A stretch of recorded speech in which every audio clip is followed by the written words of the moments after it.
Hello everyone. So yesterday we have read the part 1 of chapter number 3 of Lakshmikant Politics, that is silent feature of the constitution. So today is its part 2 and the last part. Okay.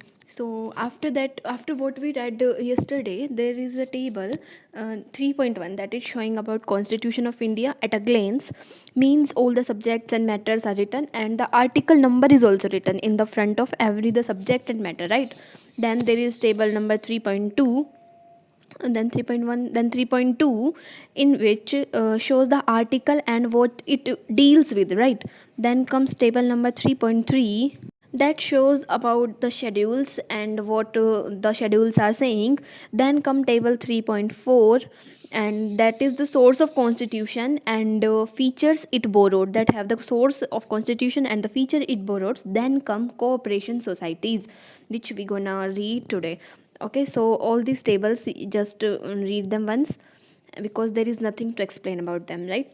Okay, so let us start with cooperative societies. The 97th Constitutional Amendment Act of 2011. So in 2011, that was 97th Constitutional Amendment Act, gave the constitutional status and protection of cooperative societies.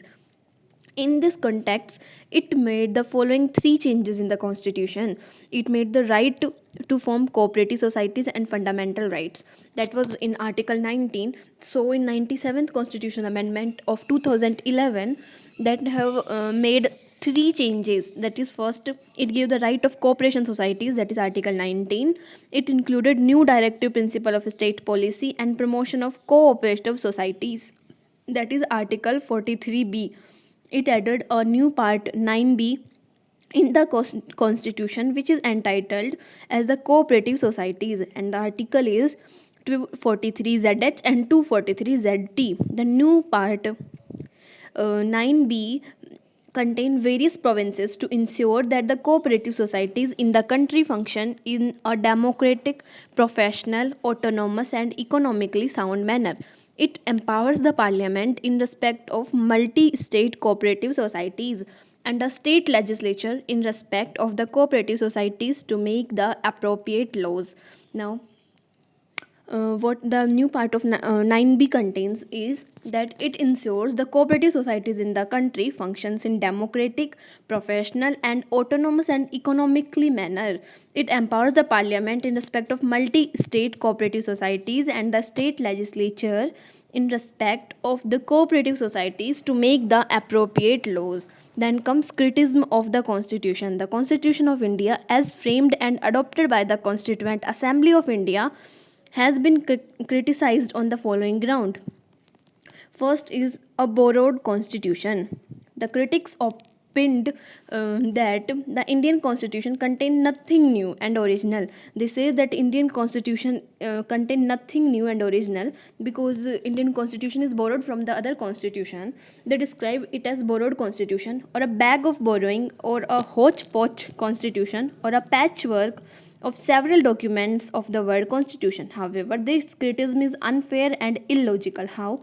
This is because the framer of constitution made necessary modification in the features, because we have made a necessary modification in the feature borrowed from the constitution of their suitability to the Indian condition, at the same time avoiding their faults.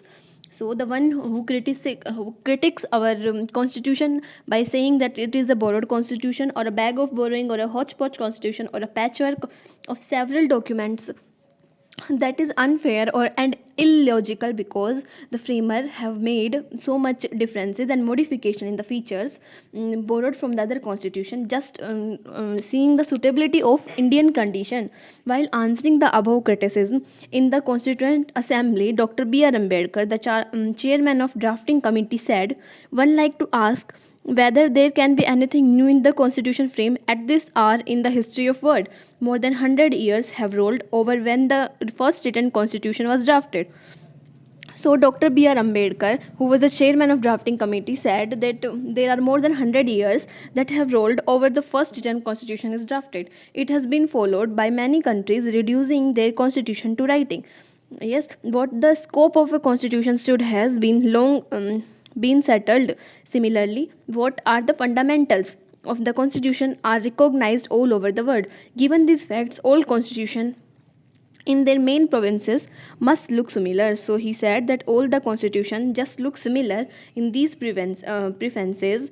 The only new thing, if there can be, in a constitution framed so late in the days are the variations made to remove the faults and to accommodate it to the needs of country. So he said that all the main constitution or provinces of the constitution look similar to of all the countries. The difference is that the constitution that is framed, they every country just have removed the faults and accommodate it to the need of that country. So the charge of producing the blind copy of a constitution of other countries based, I'm sure, on an inadequate study of the constitution. So they said that if you are charging or criticizing this constitution on the basis that it is a blind copy of the constitution of other countries, that is completely illogical. And I am definitely sure that he is saying that I am sure that if you are claiming this, you are doing the inadequate study of the constitution. You have not done the complete study of constitution. Second is a carbon copy of 1935 Act. They criticized it by saying that it is the carbon copy of 1935 Act. The critics said that the framer of constitution have included a large number of provisions of the Government of India Act of 1935 into the Constitution of India. Hence, they called the Constitution as carbon copy of 1935 Act or an amended version of 1935 Act. For example, Srinivasan observed that the Indian constitution is both in language and substance a close copy of Act of 1935. So, Srinivasan observed that Indian constitution is written in both languages and it is a substance close copy of Act of 1935. Similarly, Sir Ivor Jennings, a British constitutionalist, said that the constitution derived directly from the Government of India Act of 1935, from which, in fact, many of its provinces are copied almost textually. Further, P.R. Deshmukh, a member of Constituent Assembly, commented that the Constitution is essentially the Government of India Act of 1935 with only adult franchise added. So there were some critics who said that Indian Constitution is just similar as the Act of 1935. The same Dr. B.R. Ambedkar answered in the above criticism is the Constituent Assembly in the following way. So what Dr. B.R. Ambedkar answered is, as the accusation that the draft constitution has reproduced a good part in the provinces of the Government of India Act of 1935, I made no apologies. There is nothing to be ashamed of in borrowing. It involved no plagiarism.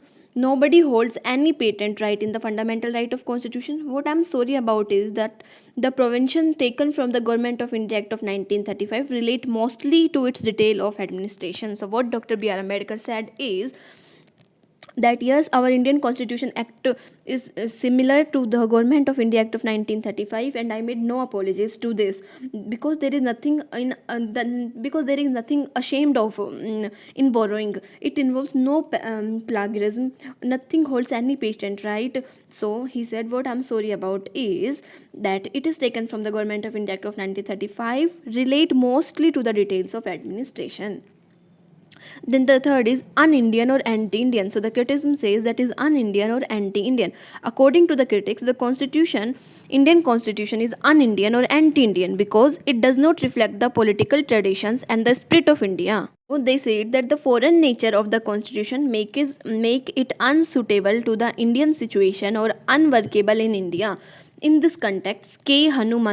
Manthaya, a member of Constituent Assembly, he commented, we wanted the music of Veena or Sitar, but here we have the music of English band. That is because our constitution maker are educated that way. So he said, when the critics said that Indian constitution is un-Indian because it does not reflect about the political tradition or the spirit of India, it just completely based on the foreign nature which is unsuitable for Indian. On that context, K. Hanumantia, a member of Constituent Assembly, commented that we wanted the music of Veena or Sitar, but we have the music of an English band just because the constitutional makers are educated that way.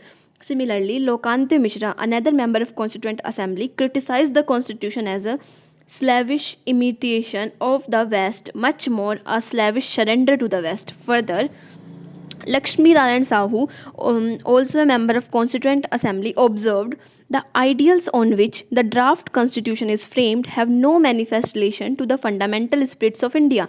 This constitution would not prove suitable and would break down soon after brought into the operation. So, for it, a member of Constituent Assembly, the name was Lakshmi Narayan Sahu. He observed that the ideal on which our draft constitution is framed have no manifest in relation to the fundamental spirits, and he think or he would not prove a suitable, this constitution would not be suitable, and it would break down after being brought into operation. Fourth is un-Gandhian constitution. According to the critics, the Indian constitution is un-Gandhian because it does not contain any because it does not contain the philosophy and ideals of Mahatma Gandhi, the father of Indian nation. So Mahatma Gandhi was known as the father of Indian nation, and the critic says it is un-Gandhian constitution because it does not contain any philosophy of the our ideals. Mahatma Gandhi, they opined that the constitution should have been raised and built upon village panchayats and district panchayats. In this context, the same member of Constituent Assembly, K. Hanumanthia, said that is exactly the kind of constitution Mahatma Gandhi did not want and did not anyways, and we says so on that. K. Hanumanthia said that what you are talking about, the constitution that Mahatma Gandhi never wanted. T. Prakasham, another member of Constituent Assembly, attributed its lapse to the Ambedkar and non-participation in the Gandhian movement and antagonism toward Gandhian idea. Fifth is elephantine size. So the critics stated that the Indian constitution is too bulky and too detailed and contains some unnecessary elements. So the critics believed that it is Indian constitution is too bulky and too detailed, and it also contains some unnecessary elements. Sir Ivor Jennings, a British constitutionalist, observed that the provinces borrowed were not always well selected and that the constitution, generally speaking, was too long and complicated. So, in this context, H.V. Kamantha, member of Constituent Assembly, commented, the emblem and the crest that we have selected for our assembly is an elephant. So, they said that the emblem and the crest that we have selected for our assembly is a elephant. It is perhaps in consonance that our constitution too is the bulkiest that the world has produced. He also said, I am sure the House does not agree that we should make the constitution an elephantine one. Sixth is paradise of the lawyers. According to critics, the Indian constitution is too legalistic and very complicated. They opined that legal language and phraseology adopted in the constitution make it a complex document. The same Sir Ivor Jennings called it the lawyer's paradise. They said it a lawyer's paradise, and they think, or they said, the critics once said that the Indian constitution is too legalistic and it is very complicated. In this context, H.K. Maheshwari, a member of Constituent Assembly, observed the draft tend to make people more litigious, more inclined to go to the law courts, less truthful, and less likely to follow the method of truth and non-violence. If I may say so, the draft is really a lawyer's paradise. It opens up vast avenues to litigation and will give our able and ingenious lawyers plenty of work to do. Similarly, P.R. Deshmukh, another member of Constituent Assembly, said, I should however like to say that draft of articles have been brought before the House of Dr. Ambedkar seems to mind to be far too ponderous, like the ponderous tomes of the law manual. A document dealing with the Constitution hardly use so much of paddling and so much of worry base. Perhaps it is difficult for them to compose a document which should be, to my mind, not a law manual but a socio-political document, a vibrating, pulsating, and a life-giving document. But to our misfortune, that was not to be.